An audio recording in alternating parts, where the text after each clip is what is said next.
The quiet night was brutally interrupted by an unexpected return.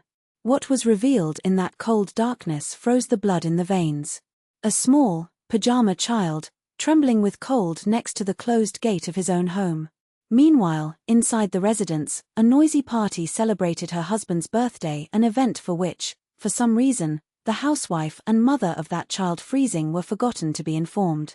Good night, dear listeners. I am Andre Branco, and you are on the Maternal Intrigue channel.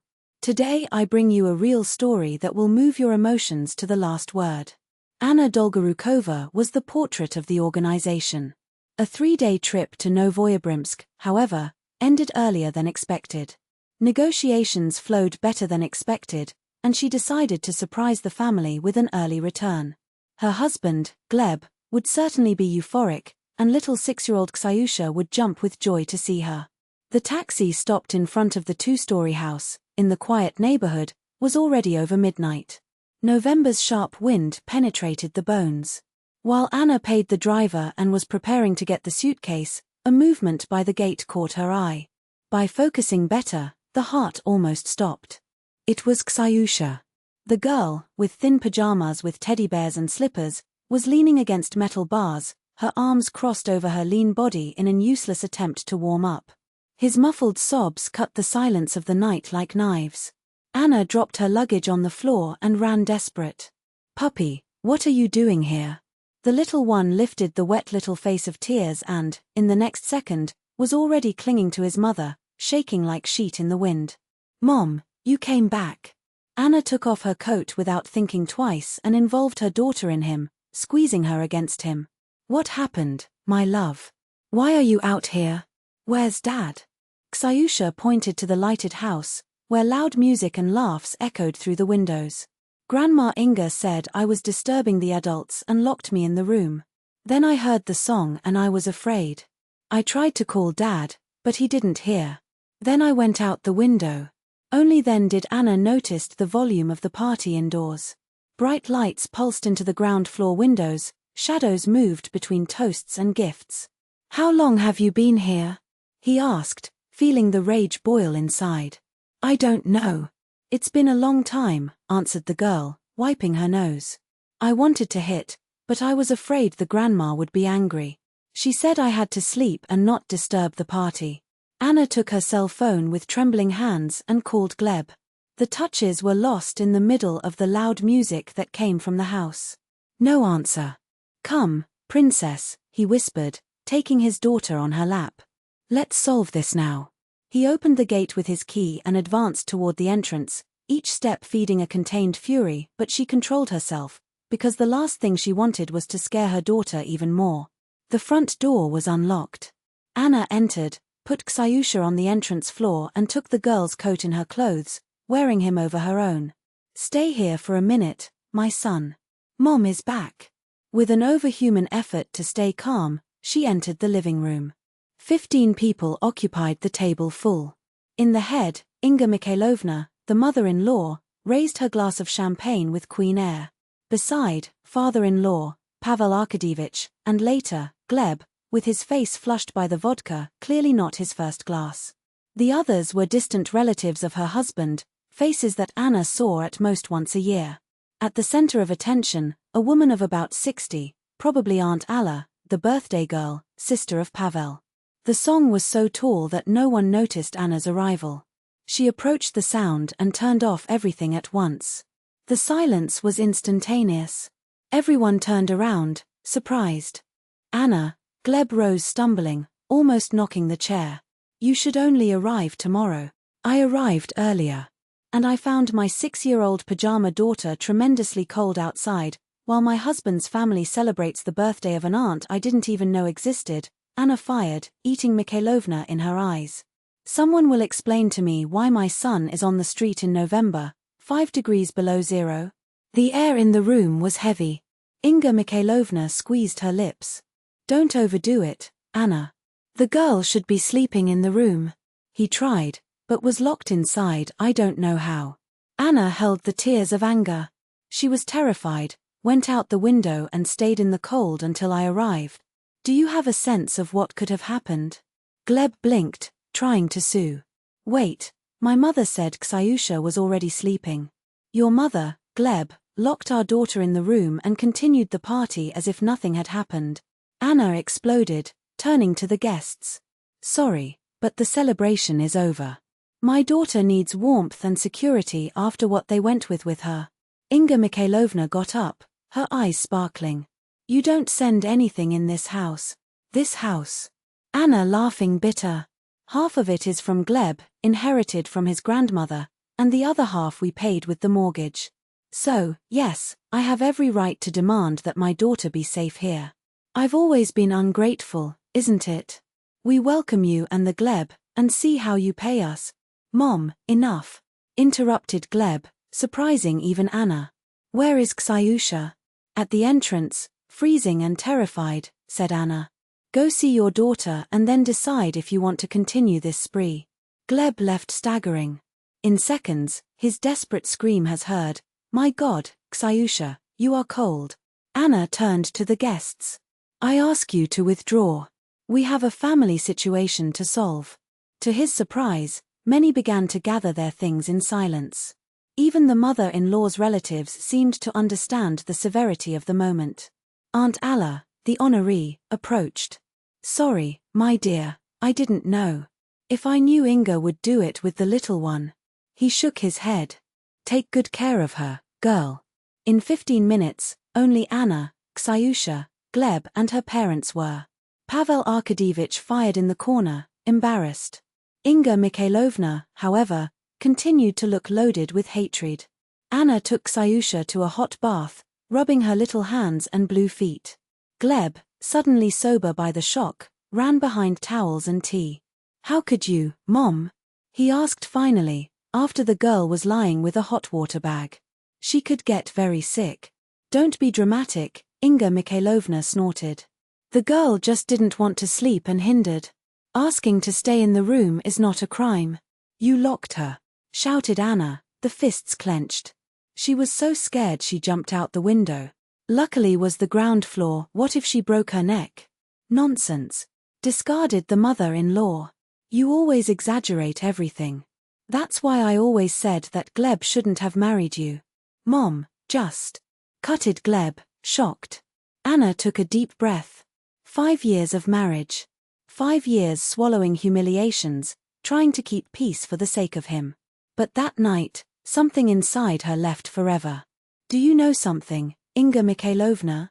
He said with a calm. I don't care what you think of me. But today you put my daughter at risk, and that I won't forgive. Anna turned to her husband, her eyes burning with a determination that left no room for discussions. Gleb, choose. Or we and Ksiusha we moved from here today, or your parents leave. The voice did not train, but each word weighed like a sentence. What? The indignation of Inga Mikhailovna exploded like a bomb. You dare kick me out of my own house? Mom, Gleb interrupted, and firm tone in his voice. It surprised to Anna. What happened today was unacceptable. I want you and Dad to move to Aunt Alia's house. She has plenty of space and has invited them for a long time. Are you choosing this woman instead of your own mother? Inga's face burned in red, the veins in the neck jumping. I'm choosing my family, Gleb answered, without retreating. My wife. My daughter. If you cannot respect them, we better live separately. Paolo Arkadyevich, hitherto silent in his corner, finally approached. Inga, the boy is right. We exaggerated. Her voice was low, tired. Let's go. We need to calm down. Are you against me too? Inga's breathing failed, the wet eyes of anger. Everyone is against me. Without waiting for an answer, she turned on her heels and slammed the door tightly. Paolo Arkadyevich looked at Gleb and Anna with a mix of shame and resignation. I apologize. I'll talk to her when she calmed down. When the father-in-law left, Gleb involved Anna in a tight hug. Forgive me. I should have kept an eye on Ksiusha. Yes, it should, Anna agreed, but her tone was no longer accused, but of relief. But I'm glad you finally got on our side. The next morning Ksiusha woke up with a 38-degree fever. The doctor diagnosed severe hypothermia and the first signs of pneumonia. For 2 weeks, Anna did not leave her daughter's bed, taking vacation without remuneration to take care of her. Inga Mikhailovna didn't even ask for the state of the granddaughter. Instead, it organized the change with noise and scandal, leading to objects bought by Gleb and Anna. "Let it take it," Anna said, exhausted, when her husband commented. "The important thing is that Ksiusha recovers." When the girl finally improved, Gleb made an unexpected proposal. "How about selling this house and buying something of ours? No past, no bad memories." Anna agreed without hesitation. They sold their part to Paolo Arkadievich, who, after all that happened, decided to give his wife with full property. With the money, they bought a 3-bedroom apartment from a new, small but only their building. 3 years passed. Inga Mikhailovna did not approach Anna or once, although she had a tense relationship with her son and granddaughter. He never apologized, convinced that he was right. Gleb, however, changed. He became a more present father, a more attentive husband, less influenced by his mother. The family grew up. Matvey was born, a boy who now crawled around the house, filling the days with laughter and first words. Ksiusha, already 9, sometimes asked, "Why don't we visit Grandma Inga anymore?" Anna never talked badly about her mother-in-law, she just explained calmly, "Adults sometimes disagree, honey. It doesn't mean we don't care." Until, in the 3rd year after that night, something unexpected happened. On the eve of the new year, the intercom played. Across the door, Inga Mikhailovna followed a large box in her hands. "Can I come in?" he asked, in such a low voice Anna barely recognized her. Without answering, Anna walked away, leaving space. Ksiusha, seeing her grandmother, ran to her with a cry of joy. "Grandma Inga, now I have a little brother." "I know, my son," I smiled, hugging his granddaughter with an uncomfortable gesture. "I brought gifts to you." He put the box on the floor, and when Ksiusha ran out to show her toys to her brother, she turned to Anna. "Paul had a heart attack." His voice failed. "It made me rethink many things." Anna remained silent, waiting. 3 years is a long time to keep a grudge, he continued, his fingers twisting. "I was wrong that night. I know my excuses mean nothing to you, but I needed to say that I am sorry." Anna took a deep breath. The anger he carried for so long began to dissolve, not because Inga's words had moved her, but because she, Oprim, was exhausted to carry that weight. "How is Paolo Arkadievich now?" he asked finally. "Improving," said the mother-in-law. "But doctors said he needs to avoid stress, and he doesn't stop blaming himself for our distance." Anna nodded. "I'm glad he is recovering." Ksiusha returned to the living room, pulling Matvey by the hand. "Grandma, this is Matveyka. Matvey, this is Grandma Inga." Ingolita knelt before the grandson, his eyes shining. "Hello, Matvey. How you grew up." The boy smiled shy and hid his face behind his sister. "Do you want tea?" Anna offered, surprising herself. Inga raised her eyes, shocked. "Yes, please." As they had tea, talking about neutral things, Gleb's work, Ksiusha's notes, Paul's health, Anna felt the weight of the years dissipating, little by little.